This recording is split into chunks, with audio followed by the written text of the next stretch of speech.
네, 이런 교묘한 알고리즘들이 우리의 뇌를 프로그래밍하고 있는 겁니다. 바로 중독되는 겁니다. 민주주의는요, 자신의 생각이 틀릴 수 있다는 어떤 기본적인 사실을 전제로 하는데요. 지금의 현대 민주주의는 어떻게 되었나요? 자신의 생각을 다수의 어떤 권위와 어떤 투표로서 인정받으려고 하는 그런 민주주의가 되어버렸습니다. 여러분 안녕하세요, 박유한입니다. 오늘은 여러분들과 함께 이 스마트폰에 대해서 한번 얘기를 해보려고 하는데요. 여러분들 오늘 스마트폰 얼마나 사용하셨나요? 여러분들 혹시 카카오톡이나 페이스북, 유튜브, 인스타그램 한다고 내가 지금 해야 될 일을 미룬다든지 게으름 피우신 적은 없으신가요? 여러분 사실 그럴 수밖에 없습니다. 사실 세상에서 가장 똑똑하다는 네로라는 실리콘밸리 기술자들이요, 밤새 회의를 하고 고민하면서 설계하는 것이 뭐냐면 바로 우리들을 어떻게 하면 어플리케이션에 더 오래 지속시킬 것인가, 그리고 더 자주 활용하게 만들 것인가, 이런 것들을 고민하는 거잖아요. 또 그 인스타그램이나 여러분들 페이스북 이용하시다 보면은 항상 우리가 끌어당기면 맨 위에 새로운 다른 게시물들이 항상 뜨거든요. 이거를요 간헐적 정적 강화라고 얘기를 하는데, 마치 이 슬롯머신과 같은 원리입니다. 우리가 어떤 행동을 할 때마다 계속해서 우리가 잘 모르는 새로운 자극들을 노출시켜주는 거예요. 그렇게 되면 우리 뇌의 깊숙한 곳에 습관이 생기게 됩니다. 네, 이런 교묘한 알고리즘들이 우리의 뇌를 프로그래밍하고 있는 겁니다. 네, 이게 반복되다 보면요, 우리는 이 휴대폰만 보면은 SNS의 알림을 확인하고 싶어지고 SNS에 들어가고 싶게 되는 거죠.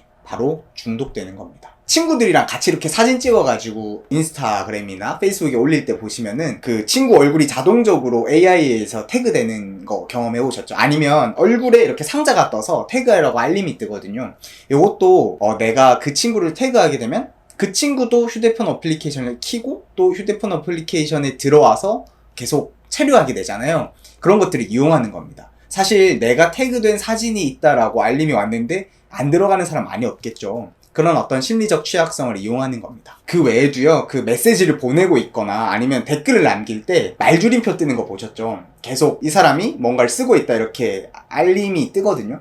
그것도 어플리케이션에 잠시도 지루할 틈을 안 주는 거죠. 네, 이처럼 SNS 어플리케이션에는요, 다양한 어떤 기법들과 교묘한 수단들이 총집합돼서 우리를 SNS에 중독되게 만들고 있습니다. 이에 따라서 우리는 여러 일상에 지장을 받게 되는 것이죠. 애초에 이 어플리케이션들은 그렇게 설계되어 있는 것입니다. 더 무서운 것은요, 여러 전문가들이 일반적인 사람 심리뿐만 아니라 내가 무엇을 좋아하는지도 여러 데이터를 수집해서 분석한다는 거예요. 네, 우리가 어떤 사진을 몇 초 동안 보는지, 우리가 밤 11시에 어떤 야식을 주로 검색해서 시켜 먹는지, 우리가 어떤 친구의 인스타그램 피드를 자주 들어가는지, 내지는 어떤 유형의 동영상을 몇 초 동안 보는지, 이런 것들이 다 수집됩니다. 사실상 우리가 그 플랫폼에서 하고 있는 모든 활동들은 모두 감시되고 있다고 봐도 과언이 아닙니다. 이를 바탕으로 이 기업들은요, 우리가 외향적인 사람인지 내향적인 사람인지도 알 수 있고요, 이 사람이 지금 어떤 감정을 느끼고 있는지, 뭐를 좋아하는지, 이런 것들을 모두 알 수 있게 됩니다. 네, 그리고 이 기업들은요, 이를 바탕으로 우리의 행동을 모델로 만들어서 예측할 수 있게 됩니다. 어떤 게시물을 언제 보여줬을 때 이 사람이 어떤 행동을 할 것이고 어떤 감정을 느낄 것이다를 예측할 수 있게 되는 것이죠. 여러분 섬뜩하지 않으신가요? 마치 스위치나 다이얼을 딱 돌렸을 때 이 사람은 이렇게 느낄 것이야, 뭔가 조작하는 것 같은 그런 느낌이 들지 않으시나요? 실제로 페이스북은요, 2016년에 어떻게 하면 사람들을 투표장으로 더 가게 만들 수 있을 것인지에 관해서 한번 연구를 해봤다고 합니다. 이 연구의 결과로 밝혀진 건 뭐냐면,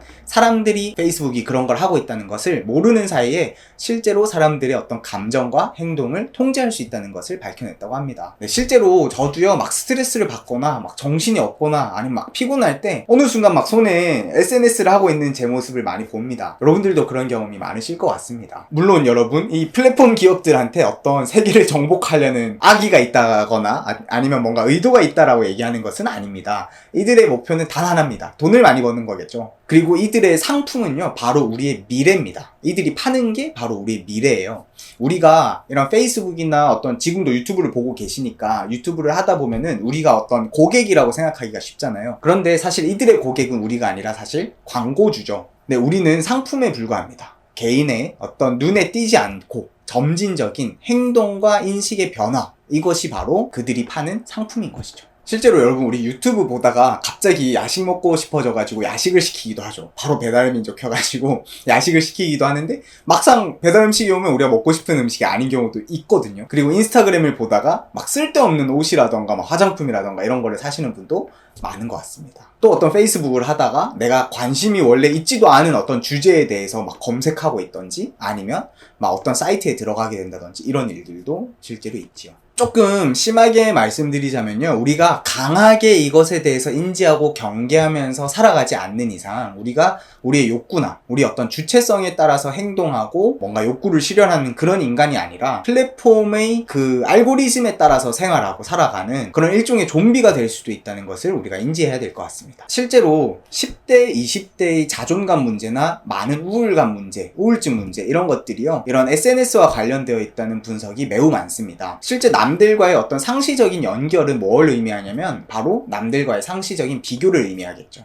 이들은 필연적으로 자존감의 문제를 겪을 수밖에 없습니다. 우리는요, 타인의 어떤 시선, 타인의 어떤 비평을 듣도록 진화했습니다. 근데 이것이 수십 수백 명의 비평을 막 3분마다 5분 만에 듣도록 진화한 것은 아니거든요. 우리가 게시글을 하나 올릴 때마다 받게 되는 하트와 좋아요 세례는요, 우리 뇌를 도파민 중독 상태에 만들게 됩니다. 그리고 이 소셜미디어는요, 뇌관 깊숙이 파고들어서 우리를 이 스마트폰과 소셜미디어 중독 상태로 만들어버리게 되죠. 그럼으로써 우리의 자존감과 정체성을 장악하게 됩니다. 여러분, 그러면 어떻게 될까요? 다음 게시물은 더 많은 좋아요, 더 많은 하트를 받기 위해서, 내지는 남들보다 더 많은 좋아요를 받기 위해서 내가 어떻게 해야 되는지를 고민하고 거기에 따라서 내 인생을 설계하고 살아가기 시작합니다. 이러한 것들은 공허한 것들이잖아요. 우리는 끊임없이 공허해질 수밖에 없습니다. 실제로 미국 10대의 경우에는요, 2011년부터 2013년까지, 그러니까 그 전까지는 비교적 평이했는데 그 이후에는 급격하게 우울증이라던가 자해율이라던가 자살률이 늘어났다고 합니다. 네, 이것은 우리 대한민국도 마찬가지인데요.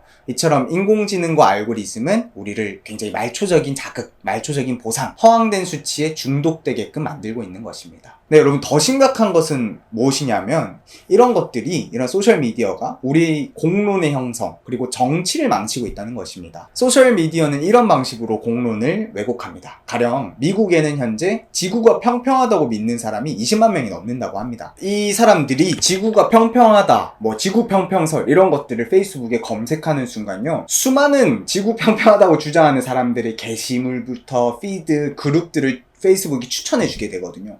결과적으로 이 사람들의 피드는 온통 세상 모든 사람들이 지금 지구가 평평하다고 믿는 게시물들로 가득 차게 됩니다. 유튜브도 마찬가지겠죠. 우리는요, 플랫폼을 통해서 전 세계와 연결되어 있다고 착각하지만 사실은 우리는 점점 더 우리가 좋아하는 어떤 관심사 위주의 박스 안에 갇히게 되는 것입니다. 이러한 개인들 간에는요, 토론이 불가능합니다. 소통이 불가능합니다. 왜냐면 기본적인 사실관계에 대한 팩트 자체의 이해가 다르기 때문이에요. 네, 여러분, 대표적으로 미국에서는요, 2016년에 피자게이트라는 사건이 있었습니다. 힐러리 클린턴 캠프의 민주당 사람들이요, 소아성애 단체와 연관되어 있다는 음모론이 어떤 커뮤니티를 통해서 퍼지기 시작했고, 이것이 페이스북과 유튜브를 통해서 확산되기 시작했습니다. 어떤 한 피자 가게의 지하실에서 아동 성착취와 뭐 악마에 대한 숭배가 동시에 이루어지고 있다는 다소 허무맹랑한 어떤 가짜뉴스였는데요. 네, 결국 이 음모론에 심취한 한 남성이요, 피자 가게에서 총기를 난사하는 그런 일이 벌어지게 됩니다. 여러분, 팩트는 어땠을까요? 그 피자 가게는 지하실이 없었습니다. 여러분, 사실 멀리 미국까지 갈 필요도 없이요, 우리나라에서도 이런 것들이 정치 지형에서 만연해 있는 것 같지 않으신가요? 저는 그렇게 느낍니다. 이미 우리나라의 정치 지형은요, 자극적인 이야기, 자극적인 정책을 자극적인 방식으로, 조회수가 높아지는 방식으로 얘기를 잘하는 정치인일수록 인기가 있고 띄워주는 그런 정치 지형이 된 것 같아요. 네, 새로운 형태의 디지털 포퓰리즘이라고도 할 수 있겠습니다. 특정 정파나 특정 정치인의 강성 지지자들, 맹목적인 지지자들이요, 가짜뉴스를 막 퍼나르고요, 이를 유튜브나 페이스북을 통해서 확대 재생산하고 있습니다. 네, 사실에 대한 인식 자체가 다르기 때문에 이들과의 토론이라던가 어떤 공론 형성 이런 것들은 불가능합니다. 토론이라는 외피를 쓰고 있지만 굉장히 어떤 말초적이고 지엽적인 말싸움, 프레임을 능숙하게 활용하는 기술, 이런 것들이 훨씬 더 중요하게 인식되고 있어요. 민주주의는요, 자신의 생각이 틀릴 수 있다는 어떤 기본적인 사실을 전제로 하는데요, 지금의 현대 민주주의는 어떻게 되었나요? 자신의 생각을 다수의 어떤 권위와 어떤 투표로서 인정받으려고 하는 그런 민주주의가 되어버렸습니다. 있습니다. 언론들도요, 이런 대형 포털의 알고리즘에 부합하기 위해서 자극적인 제목과 자극적인 내용으로 자극적으로 취재를 하는 그런 경쟁을 벌이고 있고요. 많은 정치인들은요, 이 언론을 잘 활용할수록 더 유능한 정치인으로 평가받고 있습니다. 가령 트럼프의 화법도 이런 방식이거든요. 어떤 백인, 중산층의 남성의 사회적인 모멸감, 이 사람들이 차별받아서 어떻게 생긴 이런 어떤 모멸적인 감정들이